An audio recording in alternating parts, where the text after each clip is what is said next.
Welcome back to the Celebrity Channel. Let's take a look at the huge wealth of famous people in the world. The fortune of Mel Brooks, an American producer, director, actor and writer, is known for the diversity and success of his career in the entertainment industry. He has amassed an impressive fortune from film, television and theater projects over the decades amounting to nearly $200 million. Besides, Mel Brooks is also a talented producer and director. He has been successful with projects such as The Elephant Man and Spaceballs, which brought him not only money but also marked the diversity and creativity of his career. In addition to making films, Mel Brooks has also produced stage plays. He achieved success with productions such as The Producers and Young Frankenstein, both of which became critically acclaimed plays. Mel Brooks' fortune includes not only money earned from his profession, but also cultural values that cannot be measured by money. He has been awarded an Academy Award, a Tony Award and a Grammy Award in honor of his great contributions to the entertainment industry. His career influenced later generations of artists and he is considered one of the icons in the field of art. Mel Brooks' fortune is not only an impressive amount of money, but also an incredible cultural legacy. With the diversity and success of projects in his career, he has built a valuable fortune and made great contributions to the entertainment industry. In addition to owning a considerable fortune from artistic successes, Mel Brooks also has a number of significant physical assets. He owns several luxury homes and villas in the top areas of Los Angeles and New York, where he can enjoy a life of luxury and comfort.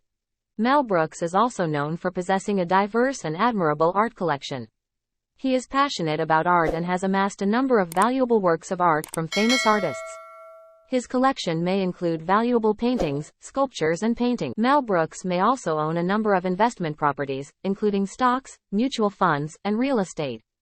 Given his influence and success in the entertainment industry, he could have made smart investments and been able to generate returns on these investments. The success and prestige of Mel Brooks opened up many other business opportunities for him. He founded his own production company and owns the copyrights and trademarks associated with his works. Owning these creative rights gives him income from the sale and reuse of his work. Same way, they could all sit all day, schmooze with their friends, and pay 20 cents for a piece of pie, whatever it was. And so this was an amazing contribution to the way the city worked. And also Philadelphia. There were lots of them in New York, and there was some in Philadelphia. As I recall, one of the two, Horn, I think, was focusing on Philadelphia, and Hardert was focusing on New York, but they were partners in this very successful venture. And it made money because it was high tech at the time in 1902. It was high tech, and it lasted through the 50s. It lasted through the 50s. 1991 was the last one. Oh, 91, yeah, right. 42nd 42nd Street, right. That was their flagship store on 42nd Street. And so Mel Brooks decides he wants to give you a documentary about this company, and he finds all these people in the Horn family and the Harder family. He finds these customers, he finds the workers, and he gives you, kind of a definition of who they were and what was going on here. He gives you the identity of the company and the places and the people. For example, Horn and Hardert were very kind to their employees. They treated them very well. They gave them every benefit they could possibly give them. And their employees stayed with them for decades. And that was really something. And the way they cooked, the quality of the cooking, the people who engineered those cylinders were really expert, and they could fix them in a minute. These were not electric. It was manual, you remember? You put the coins in, you turn the knob, the whole thing swung around, no electricity, all, automated, automat, without any electricity at all. It was brilliant, and it was something. My father took me. I used to come and help him when I was a kid, and he would compensate me by taking me across the street on, I think it was 23rd and Broadway, across the Flatiron Building. Extraordinary piece of work. And we would have lunch at the Automat. It was a treat, and I liked going, downtown, and I liked going there. and I liked having lunch at the automat. And Mel Brooks did too. He spent his childhood, in the automat just as well.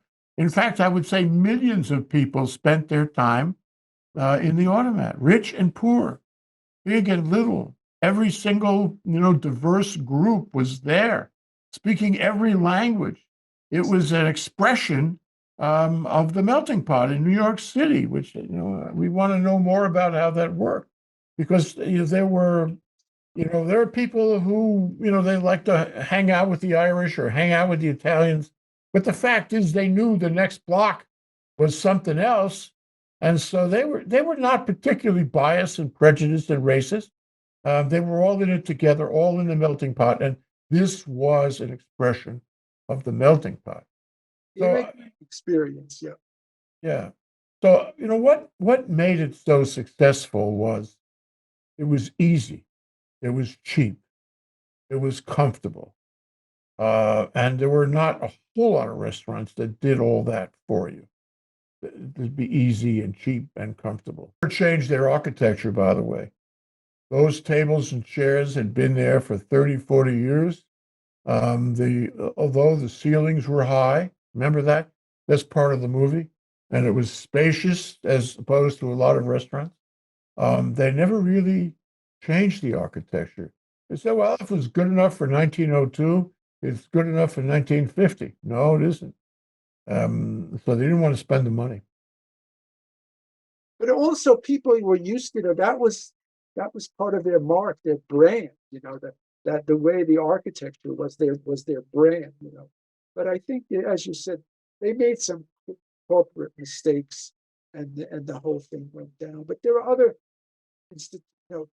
commercial institutions that have gone down and were proactive and still went down because the trends were changing so quickly. But yeah, they could have. They were more savvy. Akamai, they would have maybe been able to keep. It was really too bad. We wouldn't be having this conversation, and Mel Brooks wouldn't have made his movie. But on Mel Brooks, I think it's worth noting that Mel Brooks didn't have to make this movie. His his product over the years has been comedy, and satire, what have you. Not this, but he did this purely for nostalgic purposes only, and it was because he grew up in this, and this was his generation. And I was struck by how old he is. He has to be in his late 90s now, and yet, he didn't mind taking the time to make this quote documentary. And probably the most fun part of the documentary, if you recall, was the very end of it, where he wrote a song. Exactly. Precisely. That's what I was going to say.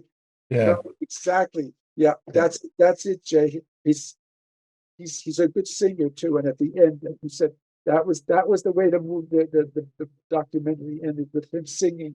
Pretty good singing, It was. It's close to his heart, So you and me, we're gonna sing that song now, right? Okay.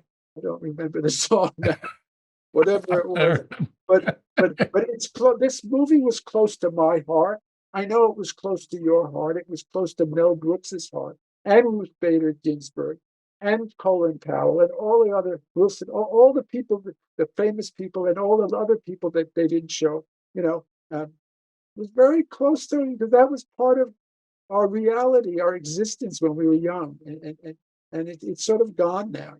It's part of reminiscing, and that's what Mel Brooks was doing. It was nostalgia. When you get, I get on Facebook and I look into the community, the little blue collar community where I grew up, where we grew up in the little better section near the golf course, and it's like it's what I grew up. I mean, I was 4 years old when we left Forest Hills, and that town is nostalgic for me, and just like Horn and Hard Art restaurant outings is nostalgic. But that's what Mel Brooks was doing, and as you get old, you start looking back over your life. And what were the pluses? And for him, for you, for me, Horn and Hard Art was a real plus. It was an experience that you don't forget, even when you're in your 70s or 90s, like Mel Brooks. So leave it at that. Well, I think you raise a very good point. I'm not sure where you could say what years you could define the greatest generation at, but it was, arguably at the end of the war in the 40s, maybe the 50s. And there were celebrities, there were heroes from the war.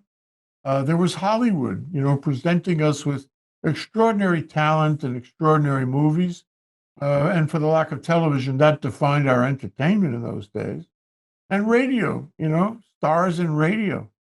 And that, that was, to me, was all part of that generation. And Mel Brooks was part of that generation. Um, and this whole movie talks about the generational shift, because that generation is over. It was over a long time ago. But it teaches us that, you can hold on to the greatest generation for a while, but they're coming for you. And the new kids are on the block, new ideas, new trends, new dots to connect. And that's what he's really saying.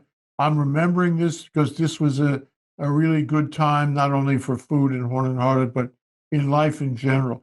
It's Proust, George. It's Proust. It's the remembrance of things past. It's the Petit Madeleine through the keyhole. And so, and food takes you back. Food makes you remember. And food makes you remember Horn and Hearted. And I can taste the raspberry pie right now as we speak. And and my point though is that he he did this for nostalgia. The food is linked with the nostalgia, and all of it is linked with the passing of that generation. It was the end of a time. And I think the great tragedy of Horn and Hearted, they worked so hard to make a product that appealed to everyone. And all these things I'm telling you about how, it supported the melting pot, that was conscious. It wasn't an accident or a coincidence. They were trying to do that, and they did it.